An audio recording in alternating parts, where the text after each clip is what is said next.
Le collectif antinucléaire des Bouches-du-Rhône vous présente sa demi-heure radioactive de contre-propagande sur le nucléaire.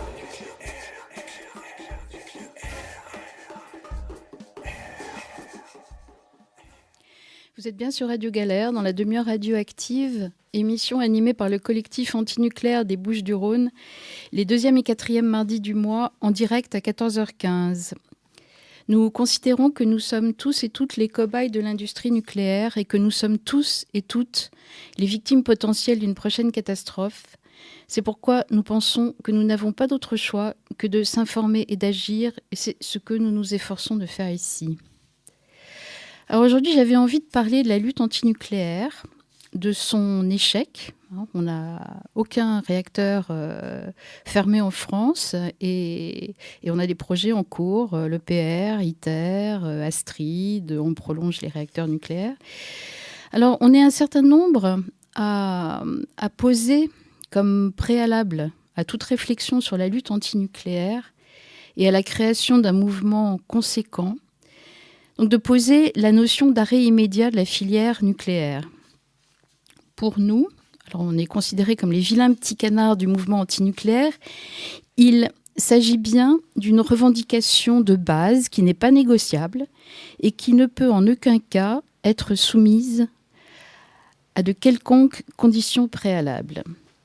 Si nous revendiquons l'arrêt immédiat de la filière nucléaire, aujourd'hui, on veut expliquer qu'il ne s'agit en aucun cas d'un slogan simpliste, vide de sens, incompréhensible pour le grand public, bref, pas vendable, comme on nous en fait souvent la critique. Alors au contraire, pour nous, c'est l'aboutissement d'une réflexion sur les caractéristiques spécifiques du nucléaire et de la société qu'il incarne et qu'il construit. Pour nous, dire l'arrêt immédiat, c'est tenter de dégager un discours et une critique claire et cohérente. C'est se recentrer sur l'essentiel pour essayer de poser les bases d'un mouvement capable d'inverser le rapport de force actuellement clairement en notre défaveur. Voilà mon introduction. Alors pour débroussailler tout ça, aujourd'hui on a 2 invités. On a en ligne depuis Toulouse Fred Boutet. Bon, je ne sais pas, tu te présentes parce que je ne sais pas comment te présenter. Oui, vas-y Jean-Jacques. Tu n'entends pas ? Oui, je ne vous entends pas assez mal en fait.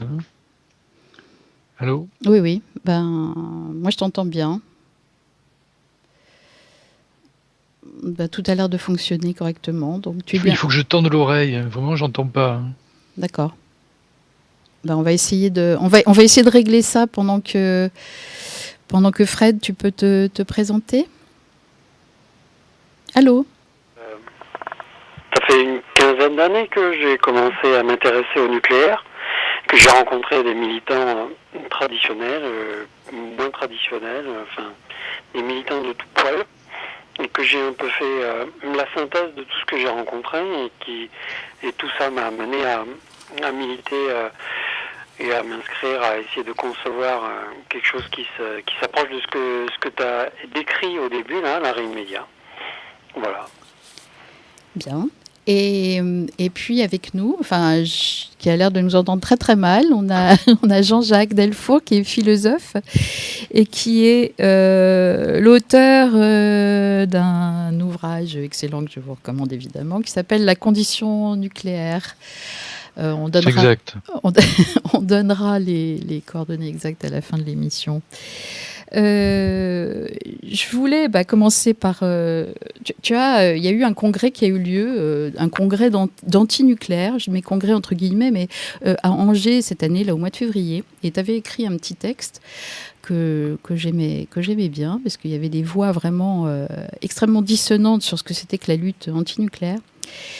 Et sur les causes, l'hypothèse des causes de l'échec, tu nous avais expliqué qu'en fait il y avait un manque, une des raisons c'était un manque de vue globale sur la question du nucléaire et la coexistence de points de vue incompatibles dans le mouvement antinucléaire. Tu peux nous expliquer ça un peu ? Oui, c'est un texte qui était vraiment une sorte d'essai sans prétention. C'est une proposition de réflexion diverse. Oui, je crois que l'action collective peut aboutir à un résultat souhaitable et souhaité si chacun se rapporte à un point commun. C'est-à-dire un projet défini avec 4, 5 ou 6 caractéristiques précises. Et donc, on ne peut pas agir de manière dispersée pour être efficace. Et donc, si on veut être efficace, il faut agir de manière concertée. Et la concertation suppose une entente préalable, notionnelle, sur ce qu'il y a à faire et sur la manière de le faire. Et je supposais que... J'étais étonné, moi je ne suis pas du tout militant. Je suis venu à réfléchir au nucléaire à cause de Fukushima et parce que j'étais dans une réflexion sur le poids de la technique dans la civilisation. Donc je ne suis pas du tout militant et j'étais étonné en suivant les débats sur les listes qui ont précédé le congrès d'Angers de la disparité des avis et aussi de la violence, enfin violence qui est relative, hein, violence verbale. Alors je pense que la violence verbale se laisse expliquer probablement par l'angoisse de l'objet et l'angoisse de pas arriver à trouver des accords pour le combattre. Mais je crois que c'est aussi un des symptômes de la... Il y a toujours une dimension cognitive dans l'angoisse. Hein. On met toujours l'accent sur l'aspect affectif, le sentiment, l'état d'âme, les émotions, mais il y a aussi un aspect cognitif. Quand on sait où on va, ou quand on sait vers quoi on veut aller, et par quels moyens, l'angoisse diminue, et parce qu'elle est lissée, combattue par le savoir. Et donc je supposais, du coup, mais j'ai pas vraiment beaucoup de preuves, hein, je supposais que la difficulté où se trouve le mouvement antinucléaire provenait d'une disparité de vue, d'un manque de vision globale, de telle sorte qu'on puisse rattacher tous les éléments. Mais j'ai pas de preuves là-dessus, hein, c'était une simple hypothèse. Moi, je pense qu'elle est correcte, ton hypothèse. Je pense que ton hypothèse est correcte. Bon. Mais en même temps, elle est un peu indéfinie, alors on peut essayer de la préciser. La préciser, oui. On va peut-être commencer. Moi, on a identifié les anti... J'aime pas le mot militant de toute façon, qui décrit pas vraiment ce qu'on est, je pense. On a identifié en tout cas les tenants de l'arrêt immédiat du nucléaire. On a identifié un certain nombre d'erreurs qui, à notre sens, ont été commises par les antinucléaires historiquement, et des erreurs qui s'accentuent de plus en plus. Et je voulais commencer en fait par parler de la focalisation, pour moi délirante, et la réduction de la question nucléaire à un comment technique. C'est-à-dire que le nucléaire se réduit, pour beaucoup d'antinucléaires, à une question énergétique.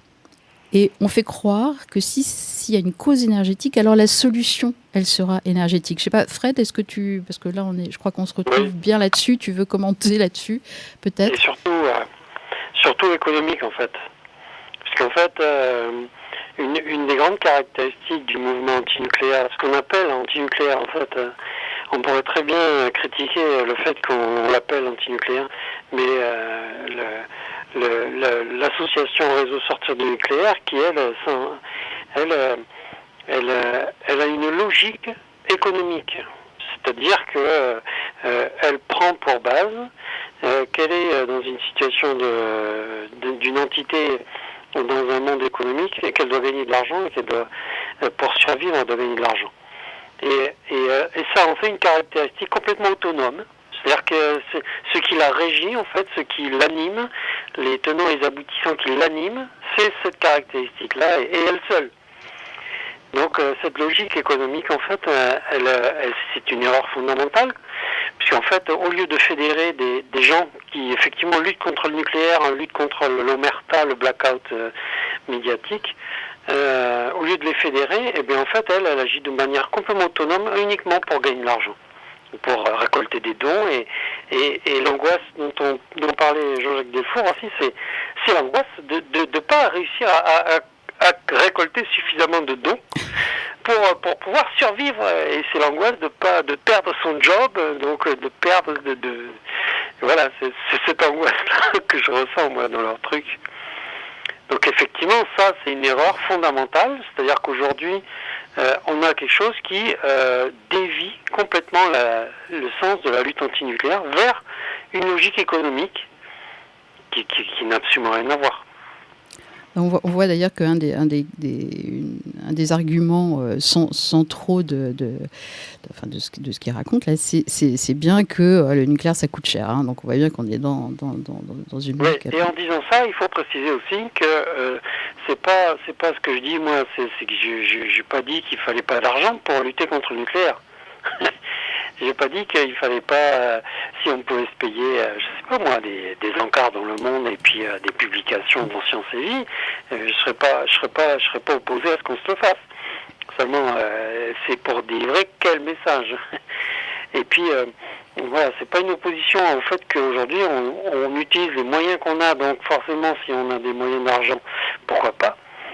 C'est le fait, que je critique, c'est un peu la même critique qu'on a fait au Parti communiste qui s'est bolchevisé dans les années 20, c'est-à-dire que au lieu d'avoir une organisation qui aide le sens du mouvement, c'est une organisation qui le phagocyte, et qui le freine et qui l'empêche d'avancer. Oui, Jean-Jacques Delfour. C'est vrai historiquement ce que vous dites, Frédéric Boutet. Le Parti communiste partout en Europe a eu pour mission principale d'empêcher la révolution. C'est tout à fait indiscutable. J'aurais voulu rebondir sur la question du départ, sur la focalisation sur la technique. Cézanne Topchou, dans son livre, évoque la manière dont, dans les années 90 et même 2000, les militants antinucléaires, enfin les antinucléaires, ont fait l'acquisition du vocabulaire technique, du vocabulaire savant. Et c'est assez intéressant de voir que cette adoption, cette intériorisation, cet apprentissage du langage technique a pris place dans une stratégie du pouvoir d'étouffer la contestation. C'est-à-dire que le pouvoir a dit aux antinucléaires, bon d'accord, vous êtes contre les centrales, mais venez nous aider à les améliorer. Et avant de proposer ça, ou en proposant ça, ils ont réussi à intégrer au fond la contestation au maintien des machines, et en particulier par le biais du vocabulaire technique. C'est-à-dire qu'on a quitté le terrain politique, et en se situant exclusivement sur le terrain technique, tout le monde s'est mis à parler la langue de la domination. Parce que la langue de la technique, c'est une langue spécialisée, qui est produite par les dominants, par les savants, qui sont en même temps les dominants. Et si on se met à parler la langue des dominants, alors qu'on est dominé, on devient encore plus dominé. Encore plus dominé au sens où on ne se rend pas compte même qu'on est dominé par la langue qu'on parle. Exactement. Oui, mais ça, je pense que c'est quelque chose de très important. Bon, je pense qu'on va y revenir sur ce sujet-là, parce qu'en fait, il y a une espèce de mimétisme qui s'est créé entre les antinucléaires et les institutions des nucléocrates. Ils parlent le même langage, ils aident à la cogestion. On leur demande de participer au débat, d'être là, de devenir des contre-experts, en fait, d'une certaine façon, de se couler dans le moule que les nucléocrates ont bien voulu façonner là. Mais pour en revenir à cette histoire de focalisation sur la question énergétique, je pense que ça a des conséquences assez désastreuses, parce qu'en fait, ça dénote un optimisme béat, selon lequel, par un coup de baguette magique, on arrêterait les réacteurs nucléaires et qu'on les remplacerait par des jolies énergies renouvelables, voilà. Et ça, c'est une projection dans le temps. C'est un scénario, ce sont des scénarios divers et variés dans le temps. Dans 20 ans, dans 30 ans. Mais qu'est-ce qui se passe pendant ces 30 ans ? Pour moi, il y a vraiment un danger, là. Oui, Jean-Jacques. J'ai une petite demande. Oui. Est-ce qu'on pourrait débrancher la partie du micro qui est en cabine ? Parce que je ne sais pas ce qui se passe, il y a des gens qui parlent, je t'entends presque pas. Je suis désolé.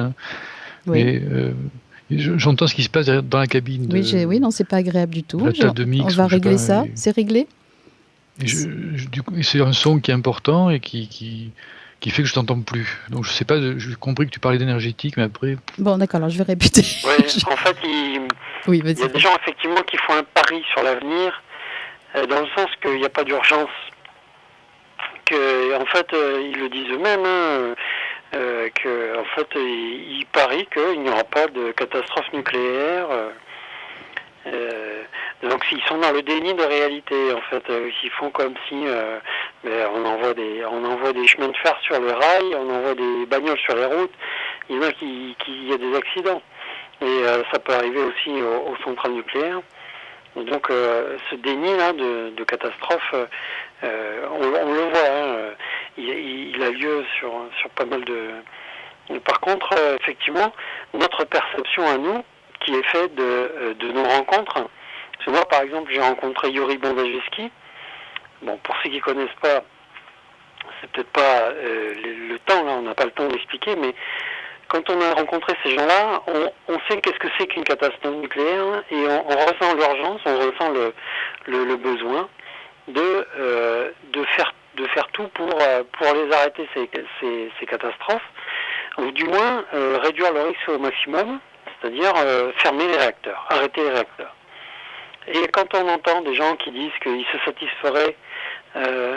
satisfont de fermer dans 30 ans les réacteurs, ou de faire des scénarios énergétiques où il n'y a plus la question humaine qui est au centre, mais la question économique et énergétique qui est au centre, alors moi j'ai tendance à penser qu'ils sont dans le déni, quoi, une sorte de refus de prendre en compte la réalité des choses.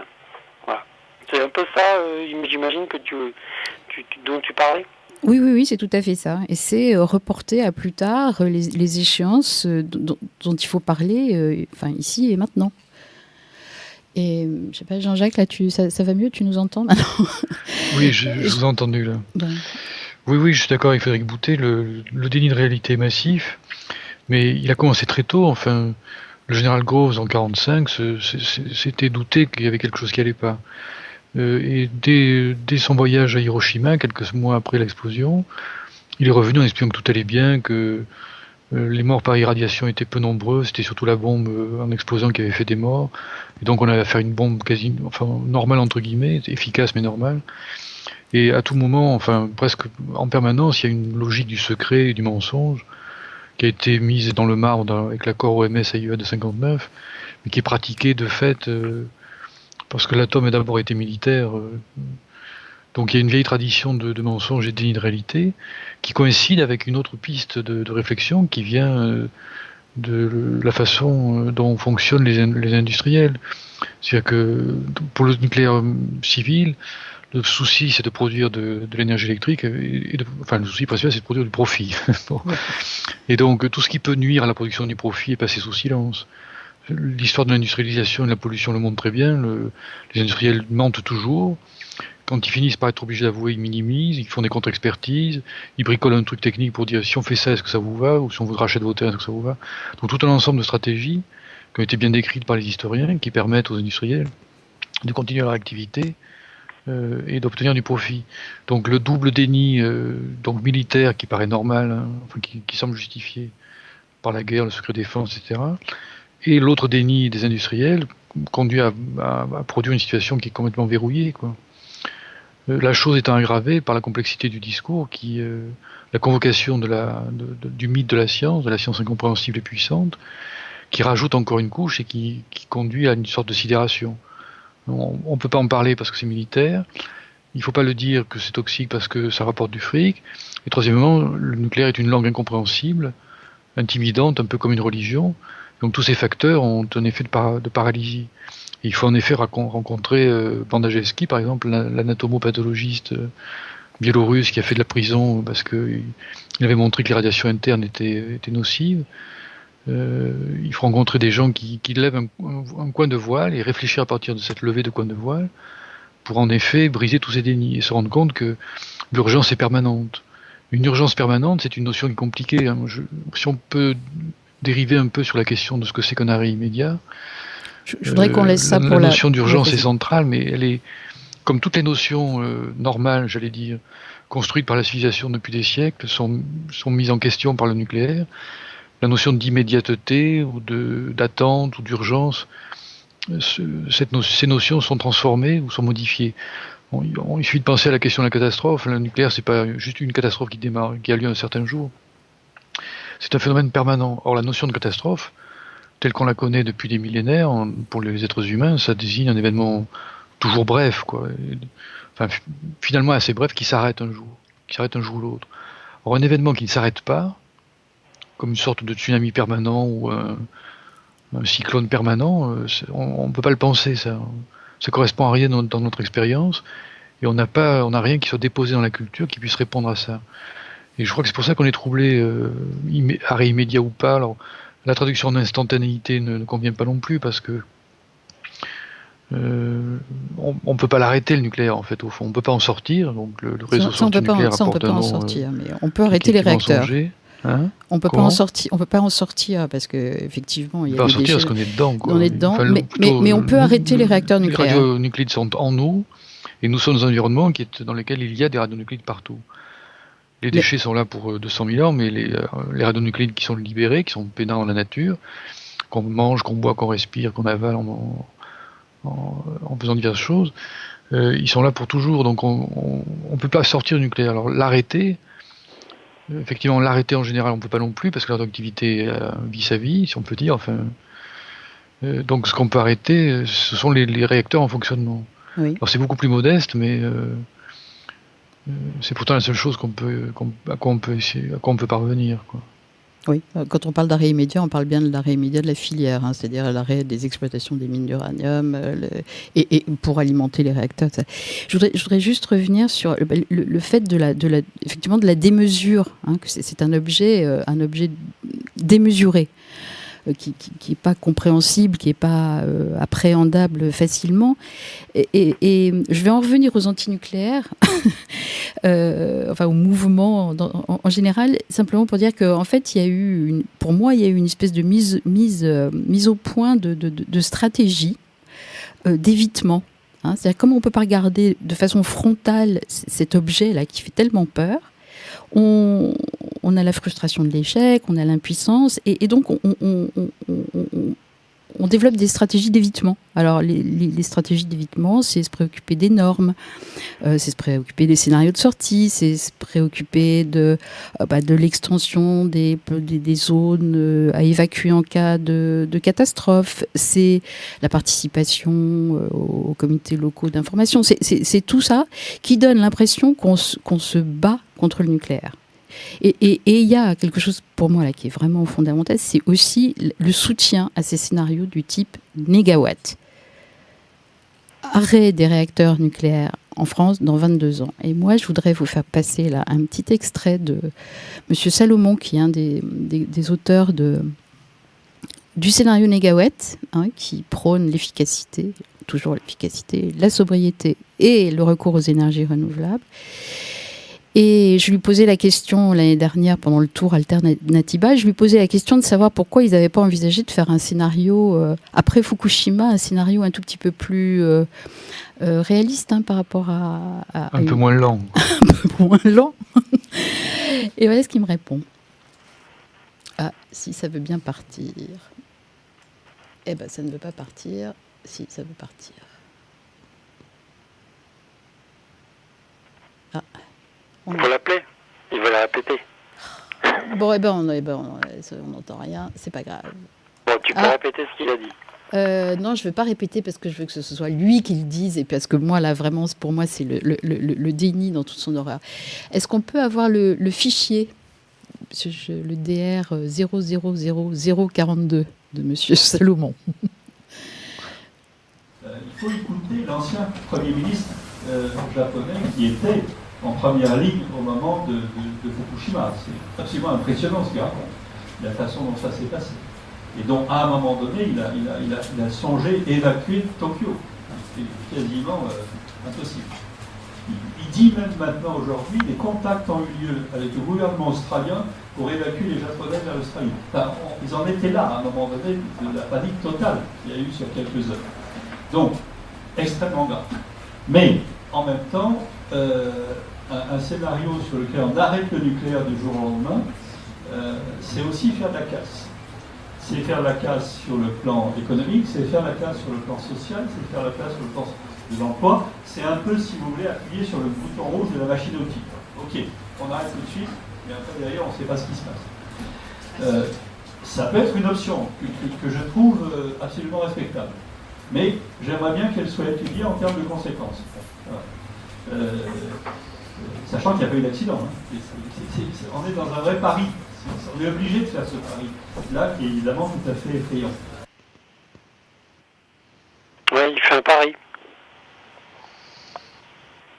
Ça vous inspire quelque chose? Il fait le pari qu'il n'y aura pas d'accident. On est en train de parler de Fukushima. Hein. Oui, Fukushima qui déverse, dont personne ne sait ce que sont devenus les combustibles, qui sont fondus, et on ne sait pas s'ils ont transpercé le radier en béton, on ne sait rien, et ça déverse en permanence son truc pour des centaines et des centaines d'années. Dans l'océan Pacifique et dans l'air aussi. Jean-Jacques, oui. Oui, il fait le pari que ça n'arrivera pas en France, ça n'arrivera pas en Europe. Et puis il fait le pari aussi que Fukushima n'a aucune implication sur notre vie ici. Oui, c'est vrai. Oui, si j'ai bien compris, parce que j'ai pas bien entendu non plus l'intervention de Salomon, en fait, il met en parallèle les conséquences d'un arrêt sans accident avec les conséquences d'un arrêt avec accident, si j'ai bien compris. Ça revient un peu à ça. Il a parlé de la oui. casse, Oui. si j'ai bien Oui, entendu. la casse, oui. Et la casse, elle est économique. Hein. D'abord, elle est économique. Les emplois, la production d'énergie, elle est donc sociale, la perte économique de profit. Quoi. Voilà, la perte de profit. La perte de profit, la perte d'emploi, un certain désordre social. Et donc, parce que j'ai bien compris, il trouve impeccable l'arrêt immédiat, impeccable logiquement, j'imagine. Oui. Mais si on veut être réaliste, c'est le grand discours du réalisme, ça va faire disparaître des emplois, ça va créer du désordre, diminuer les profits. Donc autrement dit, c'est une logique de capitaliste qu'il évoque. Il est plus rentable d'attendre une catastrophe, parce que pendant ce temps-là, on peut encaisser des profits, plutôt que d'anticiper la catastrophe et de l'empêcher en arrêtant aujourd'hui. Donc au fond, c'est une logique purement économique qui consiste à choisir de deux mots présumés le moindre, étant entendu que par ailleurs, il y a un ensemble de dénis qui consiste à diminuer le coût de la catastrophe pour pouvoir faire apparaître le coût de l'arrêt suffisamment effrayant, quoi. Donc ce garçon est un bandit. Hein, c'est aussi un toxicomane, parce que le toxicomane, il a aussi tendance à reculer le moment où il devra prendre une décision. Oui. C'est-à-dire je sais pas moi, quelqu'un qui prend des drogues ou qui fume ou qui boit ou qui jusqu'à un degré assez grave, il est toujours en train d'attendre le moment où en fait ça va péter, il pourra plus prendre ce truc-là, quoi. Mais quelque part c'est un peu ça aussi, ça rejoint ces idées de la décroissance, c'est que pour ce truc-là, c'est un des piliers de la société française. Alors c'est une spécificité française parce que le CEA, enfin la direction militaire du CEA a pris le contrôle en fait de l'État. Imaginez c'est vraiment un truc spécifique à la France, mais ça vient des États-Unis aussi. Imaginez le jour où le président de la République est reçu à l'Élysée et les généraux de la direction militaire du CEA, ils lui disent: bon ben voilà, le code de la dissuasion frappe. Tu y fais bien attention, hein.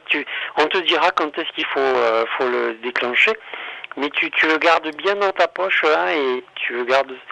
C'est ridicule, quoi. C'est vraiment, c'est eux qui commandent.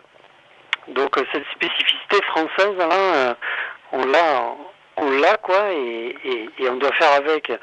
Ce qui n'est pas le cas dans d'autres pays, quoi. Donc nous, on est vraiment dans une situation où on doit faire face à ce machin. Je me suis un peu garé, là, je crois. C'est pas grave. Il faut faire face, oui. Pour moi, faire face, c'est bien recentrer ce discours. On peut évidemment pas faire un pari sur l'avenir et faire un pari sur la vie humaine. La vie humaine, c'est pas un jeu de dés. Ça, c'est juste pas possible.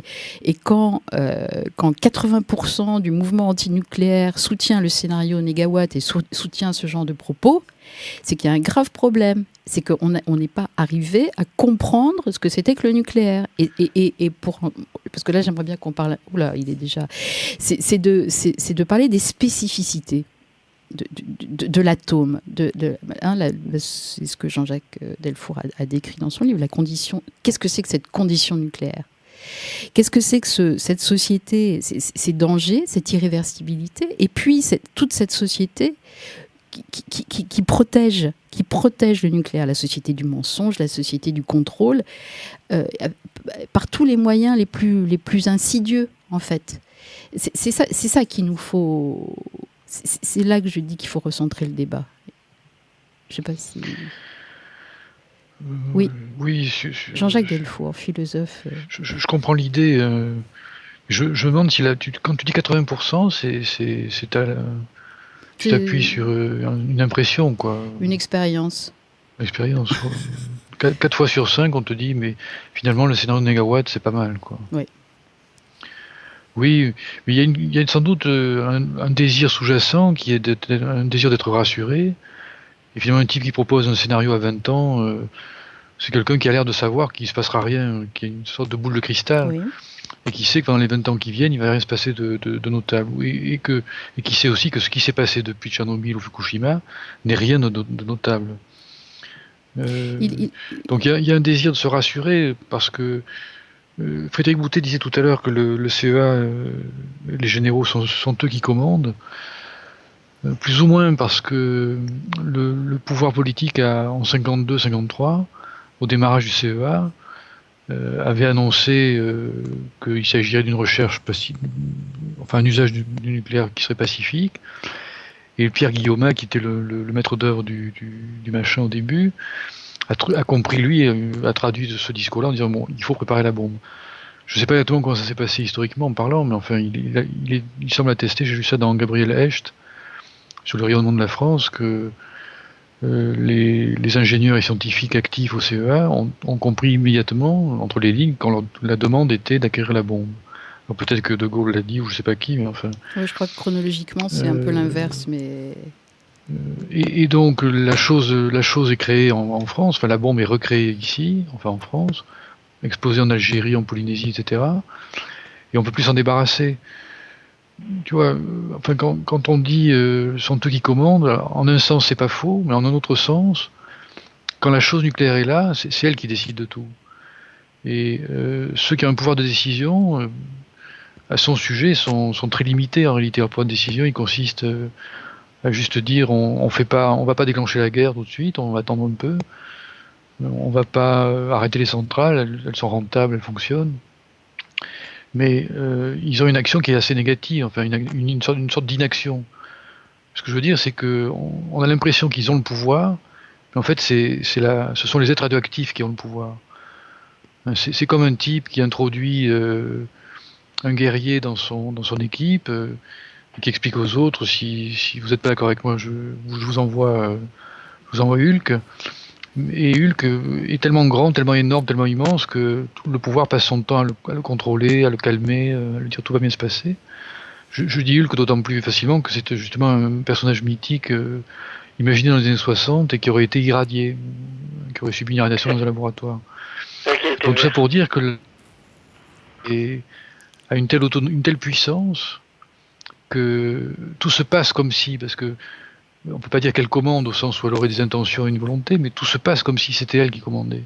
Elle est là, inamovible, toute puissante, et cette toute puissance est tellement grande que les généraux comme les autres sont perdus. Ils peuvent avoir l'illusion de maîtriser la chose, mais en fait ils la maîtrisent pas plus que nous. Et le pouvoir qu'ils auraient de déclencher la guerre nucléaire outre qu'il est fictif parce qu'il n'est pas utilisable, enfin il est utilisable une seule fois, est un pouvoir qui ne peut pas empêcher l'existence même des bombes. Les bombes sont là, elles sont là pour toujours, même si on pourrait toujours retrouver le mécanisme pour les faire. Donc c'est ce que dit Anders dans un de ses livres, c'est que le nucléaire, la technologie nucléaire elle est là indéfiniment. Et toute tentative de la contrôler est en réalité vouée à l'échec à cause de cette structure ontologique de surpuissance, de quasi toute puissance. Et donc tous les types qui arrivent derrière, qui disent « Ah mais si, on peut contrôler, on peut attendre 22 ans pour sortir du nucléaire »,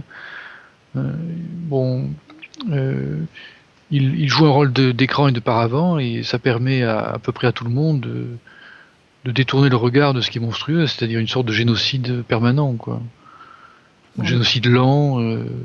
Je dis volontiers que j'ai utilisé cette expression à plusieurs reprises, on me l'a un peu reproché, selon laquelle le nucléaire transforme le monde dans lequel nous vivons en une sorte de gigantesque chambre à gaz radioactif. Bon, c'est désagréable et pénible, hein, mais c'est la stricte vérité. Avec un produit qui est moins efficace que le Zyklon B, bien sûr, qui est plus lent, quoi.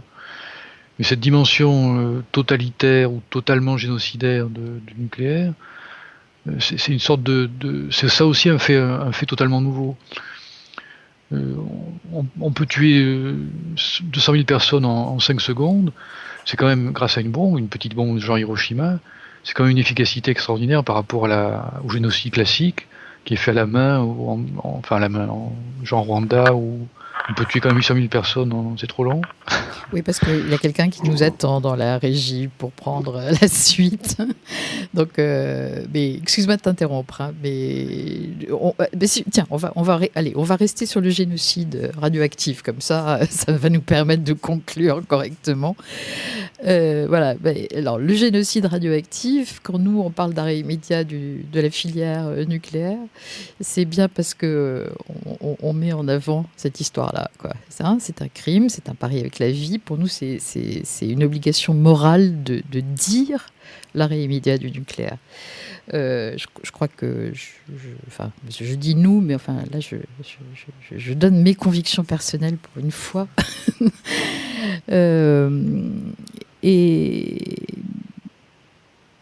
Mais ça veut, à partir du moment où on a dit ça, on n'a rien dit sur comment on lutte.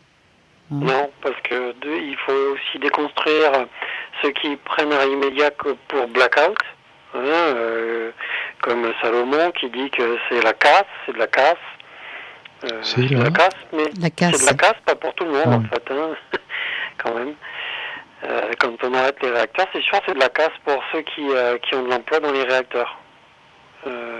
Oui, mais on en revient au prix de la vie humaine, quoi. Est-ce que l'emploi, enfin voilà. Bon, là, on pourrait. Bon, je voudrais. Là, il faut vraiment qu'on conclue parce qu'on a une émission super après, donc il ne faut pas qu'il commence trop en retard. Voilà, mais de toute façon, c'est ouvert. Voilà, c'est ouvert. C'est des réflexions importantes, mais au moins on aura expliqué aux gens qui nous disent qu'on utilise un slogan bête et méchant quand on parle d'arrêt immédiat, de voir que, au contraire, ça soulève des interrogations. Ça permet de. Oui, vas-y, d'aller. Et après, après, on arrête. C'est la dernière. On pourrait dire urgence extrême, donc arrêt immédiat. Ou menace extrême, donc arrêt immédiat. Oui, danger immédiat, permanent. En 5-6 mots. Oui, ça fait 5 mots. C'est très bien. Voilà, menace extrême, donc arrêt immédiat. Voilà. Si les antinucléaires, s'ils n'avaient pas colonisé, occupé l'espace avec leur scénario de mégawatt, on n'aurait pas besoin de dire immédiat. On dirait arrêt, tout court. Arrêt immédiat, c'est en réaction à tous ces gens qui s'interrogent sur 5, 10, 15 ans, etc. Qui font des scénarios au lieu de s'occuper du problème moral et humain qui est devant nous. C'est fini. Merci. Allez. Merci à tous les deux. Merci beaucoup. Je voulais juste rappeler quelques bouquins pour moi très très importants à lire. Tchernobyl, une catastrophe, Roger Belbéoc, dans l'édition de 2012, aux éditions de la Lenteur. Il y a une préface qui est excellente. Et puis il y a un texte qui s'appelle La société nucléaire, à pas louper. Il y a aussi La menace nucléaire de Gunther Anders, 2006, au Serpent à plumes. La condition humaine de Jean-Jacques Delfour, qui était notre invité, merci Jean-Jacques, à l'échappée en 2014. Et puis, je pense que si vous tapez sur votre moteur de recherche préféré, vous trouverez le blog de Jean-Jacques Delfour et puis le blog du collectif Antinucléaire 13 où vous pouvez retrouver toutes nos émissions. Et merci à Radio Galère et de nous laisser la parole ici, c'est important. Merci à Sidi et à dans 15 jours. Merci. Ciao. Ciao. Bon courage.